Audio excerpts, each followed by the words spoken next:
Assalomu alaykum, hurmatli tomoshabinlar. Bugun men sizlarga juda muhim xabarni sodda va tushunarli qilib tushuntirib beraman. Gap pensionerlar, ya'ni pensiya yoshidagi ota-onalarimiz. Bu bobolarimiz 1 iyuldan boshlab ayrim to'lovlardan to'liq ozod qilinishi haqida ketmoqda. Bu masala har bir oilaga tegishli.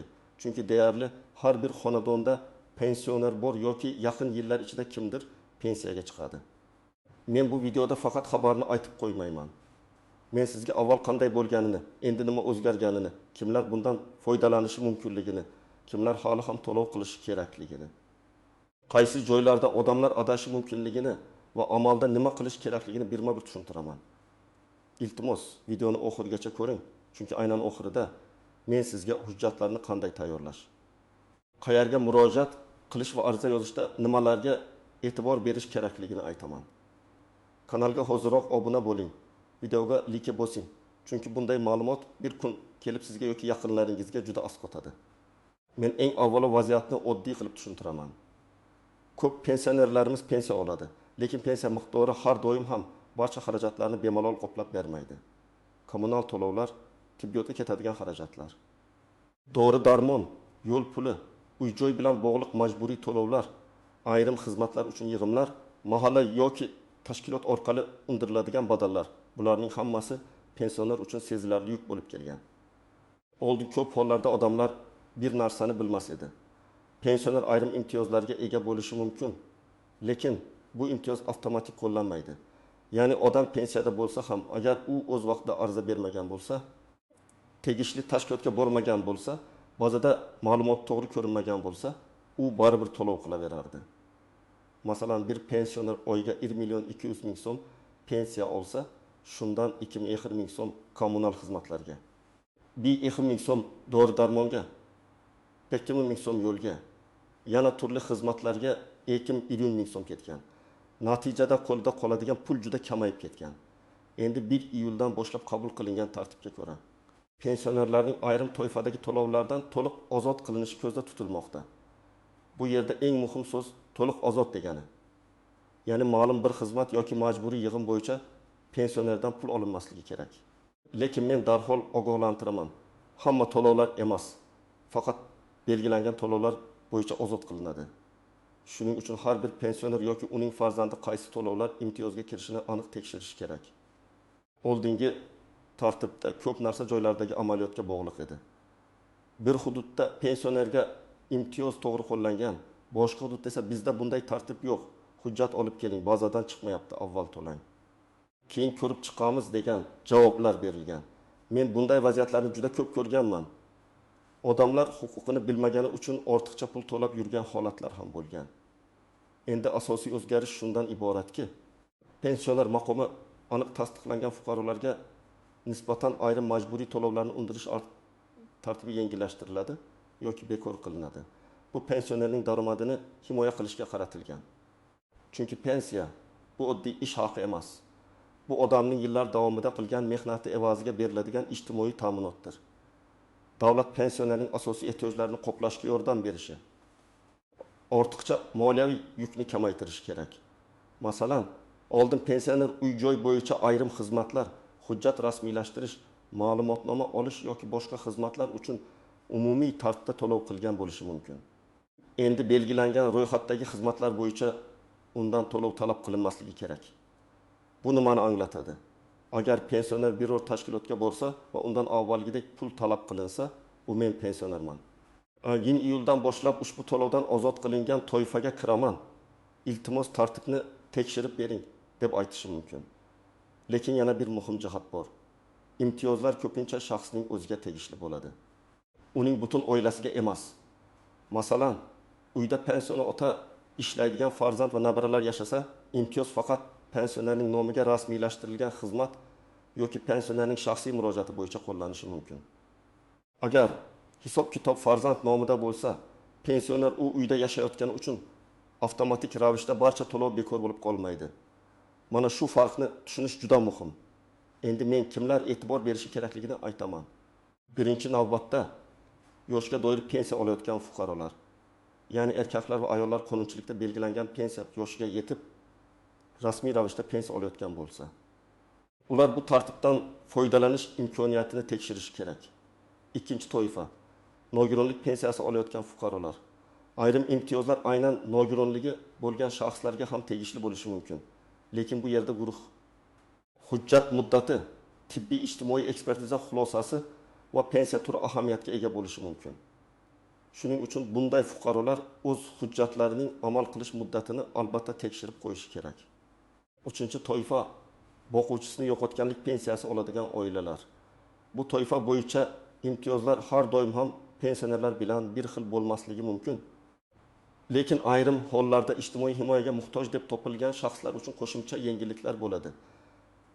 Agar oilada voyaga yetmagan bola, nogironligi bo'lgan shaxs yoki yolg'iz yashovchi keksa inson bo'lsa, bu alohida tekshiruvni talab qiladi. To'rtinchi toifa yolg'iz yashovchi pensionerlar. Men aynan shu guruhga alohida e'tibor qarataman. Chunki yolg'iz pensionerning moliyaviy yukini kamaytirish eng muhim ijtimoiy masalalardan biridir. Farzandlari boshqa shaharda yoki boshqa davlatda yashaydigan, doimiy yordam ololmaydigan pensionerlar uchun har bir 1000 so'm ham katta pul. Agar bunday inson ayrim to'lovlardan ozod qilinsa, u o'sha pulni dori-darmonga, oziq-ovqatga yoki davolanishga sarflashi mumkin. 5-chi toifa kam ta'minlangan oilada yashovchi pensionerlar. Agar pensionerning oilasi ijtimoiy himoya yagona reyestri yoki boshqa rasmiy ro'yxatlarda kam ta'minlangan deb tan olingan bo'lsa, ular qo'shimcha imtiyozlardan foydalanishi ehtimoli yuqori. Bu yerda nafaqat pensiya, balki oilaning umumiy daromadi, yashash sharoiti, oiladagi mehnatga layoqatli shaxslar soni ham hisobga olinishi mumkin. Men bu masalada odamlar vahimaga tushmasligi uchun aniq aytaman. Agar siz rasmiy pensioner bo'lsangiz, hujjatlaringiz joyida bo'lsa, pensiya kartangizga muntazam tushayotgan bo'lsa, siz birinchi navbatda o'z imtiyozingizni tekshirishingiz kerak, lekin qo'rqishingiz shart emas. Sizning asosiy vazifangiz qaysi to'lovlardan ozod qilinganligingizni bilish va tashkilotlar sizdan ortiqcha pul olmasligini nazorat qilish. Xavotir olishi kerak bo'lganlar esa hujjatlarida muammo bor fuqarolardir. Masalan, pasport ma'lumotlari yangilangan, lekin pensiya bazasida eski ma'lumot qolgan bo'lsa, propiska o'zgargan, lekin xizmat ko'rsatuvchi tashkilotda eski manzil turib qolgan bo'lsa, uy-joy egasi boshqa odam nomida bo'lsa, bu imtiyozni qo'llashda muammo chiqishi mumkin. Bunday holatda men pensionerman deyishning o'zi yetarli bo'lmasligi mumkin. Ma'lumotlar bir-biriga mos kelishi kerak. Yana bir guruh bor. Pensiya yoshiga yetgan, lekin hali pensiyani rasmiylashtirmagan fuqarolar. Ular men ham yoshim bo'yicha pensionerman deb o'ylashi mumkin, lekin amalda rasmiy pensiya tayinlanmaguncha ko'plab imtiyozlar qo'llanmaydi. Shuning uchun pensiya yoshiga yetgan bo'lsangiz, lekin hujjatlarni topshirmagan bo'lsangiz, buni kechiktirmang. Chunki imtiyoz ham, pensiya ham ko'pincha rasmiy murojaatdan keyin to'liq ishlay boshlaydi. Keling, men bir nechta oddiy misol bilan tushuntiraman. Birinchi misol, Toshkent viloyatida yashovchi 68 yoshli pensioner ayol oyiga 1,500,000 so'm pensiya oladi. Uy uning nomida. U har oy ayrim kommunal va xizmat to'lovlarini to'lab kelgan. Agar yangi tartib bo'yicha uning nomidagi ma'lum xizmatlar to'lovdan ozod qilinsa, u tegishli tashkilotga murojaat qiladi. Pensionerlik hujjatini ko'rsatadi va keyingi oydan undan ushbu belgilangan to'lov olinmasligi kerak. Agar oldin oyiga 7000 so'm to'lagan bo'lsa, yil davomida bu 840 so'm tejash degani. Pensioner uchun bu juda katta yordam. Ikkinchi misol, Samarqandda yashovchi 2 yoshli ota o'g'lining uyida yashaydi. Uy o'g'lining nomida, barcha hisob raqamlar ham o'g'il nomida. Ota pensioner bo'lgani uchun endi uy bo'yicha hamma to'lov bekor bo'ladi deb o'ylashi mumkin. Lekin amalda to'lovlar o'g'il nomida bo'lsa, imtiyoz avtomatik qo'llanmasligi mumkin. Bu holatda tashkilotdan aniq tartib so'rash kerak. Imtiyoz pensioner yashayotgan manzilga qo'llanadimi yoki faqat pensioner nomidagi hisobga qo'llanadimi? Mana shu savol juda muhim. Uchinchi misol. Farg'onada yashovchi nogironlik pensiyasi oluvchi fuqaro har yili hujjatlarni yangilab turishi kerak.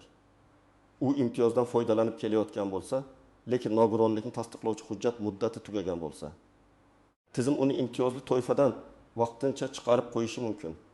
Natijada undan yana to'lov talab qilinadi. Bu odam tartib bekor bo'ldi deb o'ylamasligi kerak. Avvalo hujjat muddatini tekshirishi, keyin imtiyozni qayta faollashtirishi lozim.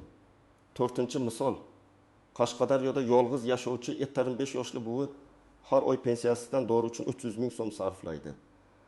Agar u ayrim majburiy to'lovlardan ozod qilinsa, masalan, oyiga 20 ming yoki 7 ming so'm tejasa, bu dori xarajatining bir qismini yopadi. Bu kichik raqamdek ko'rinishi mumkin, lekin bir yilga hisoblasak 600 mingdan 1 million 200 ming so'mgacha pul qoladi. Shu pul bilan qishki kiyim, dori yoki oziq-ovqat olish mumkin. 5-misol, Andijonda pensioner xotin yashaydi. Ikkalasi ham pensiya oladi, lekin uy faqat erining nomida. Agar imtiyoz shaxs nomidagi xizmatga bog'langan bo'lsa, u holda uy egasi bo'lgan pensioner nomi bo'yicha qo'llanadi. Agar xotin ham alohida imtiyozga ega bo'lsa, u o'z nomiga rasmiylashtirilgan xizmatlarda undan foydalanishi mumkin. Bu yerda har bir xizmatning hujjati kim nomida ekanini tekshirish kerak. Men hozir eng muhim nozik joyga o'taman. Odamlar ko'pincha pensionerlar to'lovlardan ozod qilindi degan xabarni eshitib, hamma narsa bepul bo'ldi deb tushunadi. Aslida esa har bir imtiyozning aniq doirasi bo'ladi. Ayrim to'lovlar to'liq bekor bo'lishi mumkin. Ayrimlari bo'yicha chegirma bo'lishi mumkin. Ayrimlari esa umuman imtiyozga kirmasligi mumkin.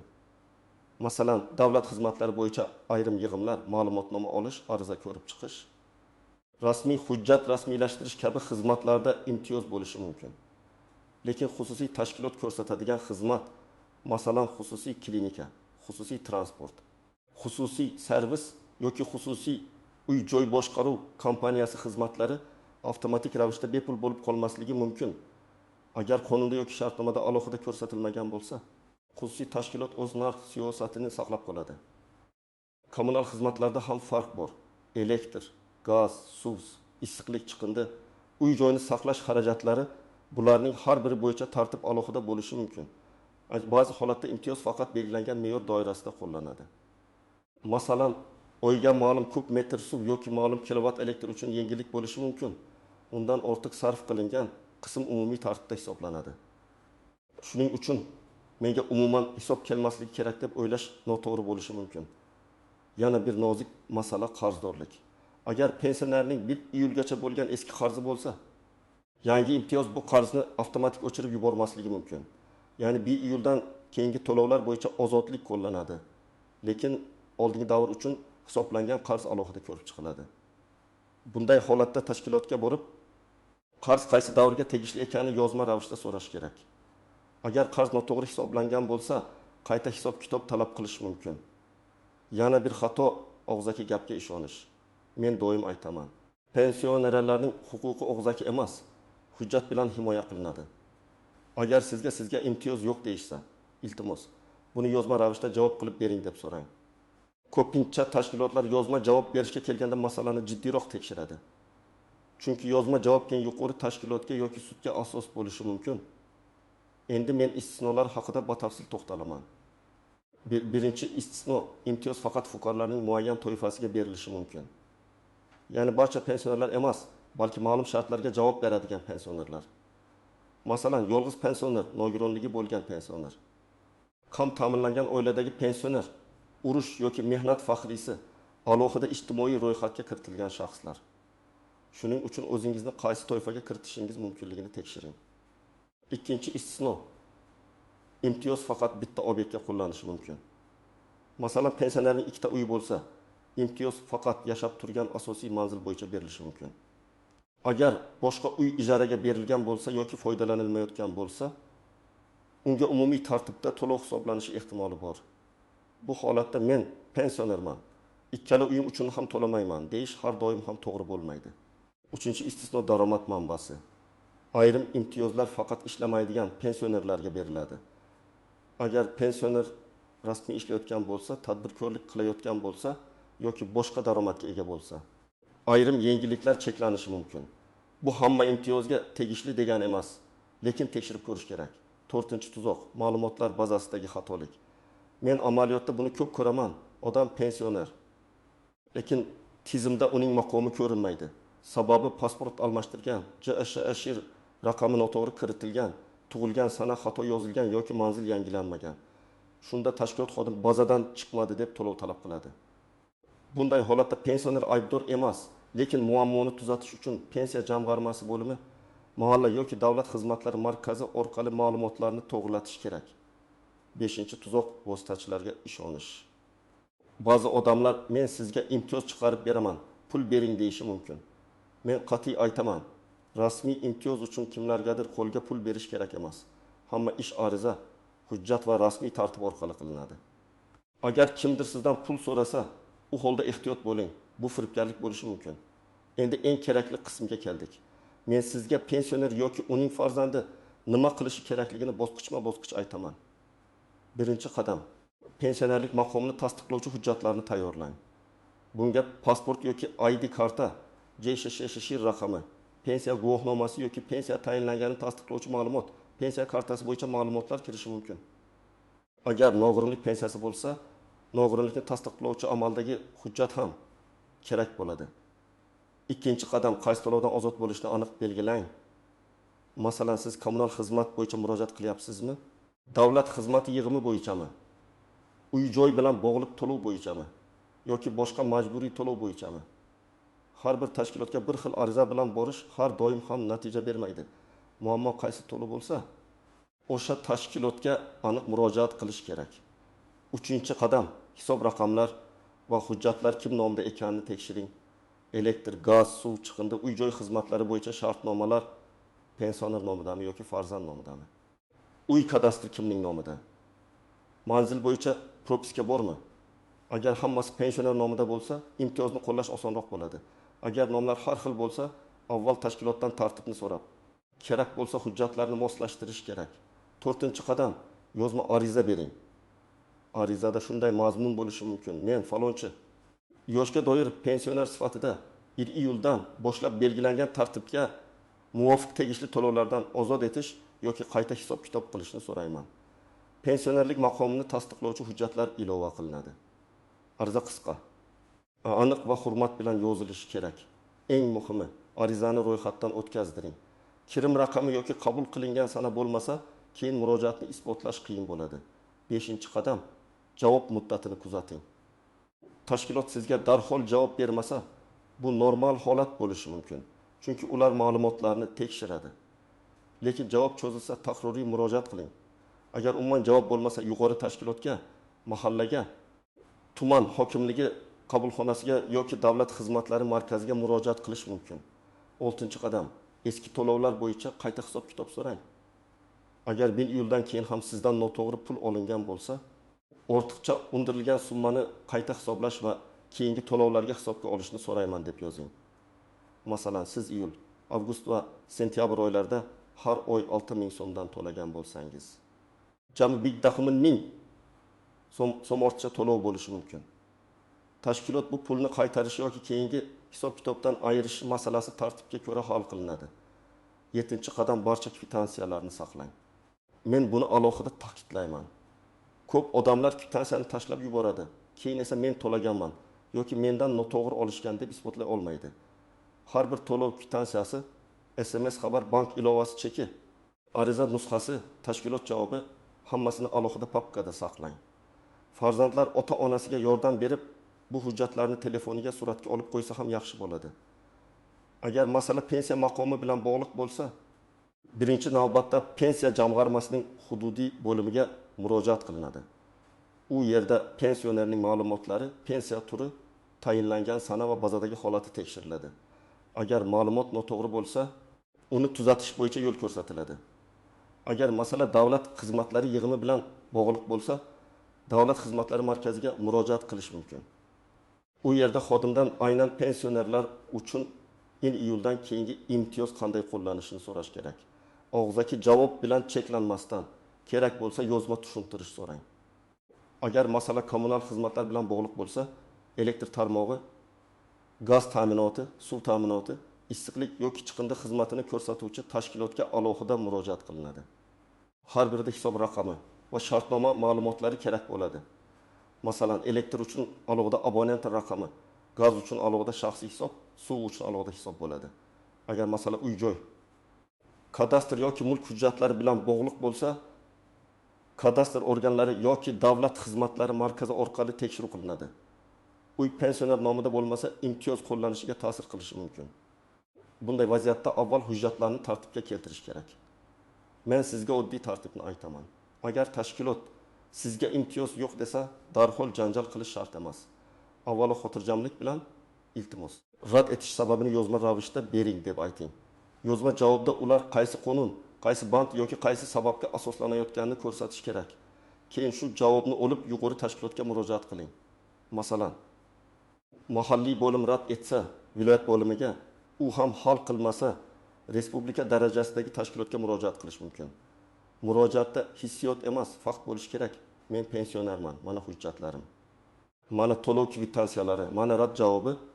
Qonuniy tartib asosida qayta ko'rib chiqishingizni so'rayman. Agar ortiqcha pul undirilgan bo'lsa, albatta summani ko'rsating. Masalan, 2024 yil iyuldan oktyabrgacha jami 2,5 ming so'm to'lov undirilgan. Ushbu davr bo'yicha imtiyoz qo'llanishi kerak deb hisoblayman. Qayta hisob kitobni so'rayman. Raqamlar aniq bo'lsa, murojaatni ko'rib chiqish osonroq bo'ladi. Men bu videoni ko'rayotgan farzandlarga ham murojaat qilaman. Ota-onangiz pensioner bo'lsa, ularni yolg'iz qoldirmang. Ko'p keksa insonlar tashkilot yurishga qiynaladi. Hujjatlarni tushunmaydi, ariza yozishni tortinadi. Siz bir kun vaqt ajratib, ularning kommunal hisoblarini, pensiya hujjatlarini, ID kartasini, propiskasini, qarzdorlik bor yo'qligini tekshirib bering. Agar ota-onangiz telefonda bank ilovasidan foydalana olmasa, to'lov tarixini siz chiqarib bering. Agar ularga xat kelgan bo'lsa, tushuntirib bering. Agar tashkilotga borish kerak bo'lsa, birga boring. Bu nafaqat pulni tejaydi. Balki ota-onangizni asabiylashishdan, noto'g'ri to'lov qilishdan va firibgarlardan himoya qiladi. Demak, 1 iyuldan boshlab pensionerlar uchun ayrim to'lovlardan to'liq ozod qilinish tartibi juda muhim yengillikdir. Bu har bir pensionerning qo'lida ko'proq pul qolishi, ortiqcha moliyaviy yuk kamayishi va ijtimoiy himoya kuchayishi degani. Lekin bu imtiyozdan to'g'ri foydalanish uchun hujjatlar joyida bo'lishi, to'lov turi aniq tekshirilishi, ariza yozma berilishi va tashkilot javobi nazorat qilinishi kerak. Men sizga tavsiya qilaman. Bugunoq ota-onangiz yoki o'zingizning hujjatlaringizni tekshiring. Qaysi to'lovlarni amalga oshiryapsiz? Qaysi biri pensioner nomida? Qaysi biri bo'yicha imtiyoz bo'lishi mumkin? Bularni yozib chiqing. Agar shubha bo'lsa, tegishli tashkilotga murojaat qiling va yozma javob oling. Agar siz yoki yaqinlaringiz bunday imtiyozdan foydalangan bo'lsa, izohlarda albatta yozing. Qaysi hududdansiz, qaysi to'lov bo'yicha yengillik berildi, qanday hujjat so'rashdi. Sizning tajribangiz boshqa pensionerlarga katta yordam beradi. Videoga like bosing, kanalga obuna bo'ling va bu ma'lumotni pensioner ota-onasi bor yaqinlaringizga yuboring. Chunki bugun bilgan huquq ertaga katta xarajatning oldini olishi mumkin.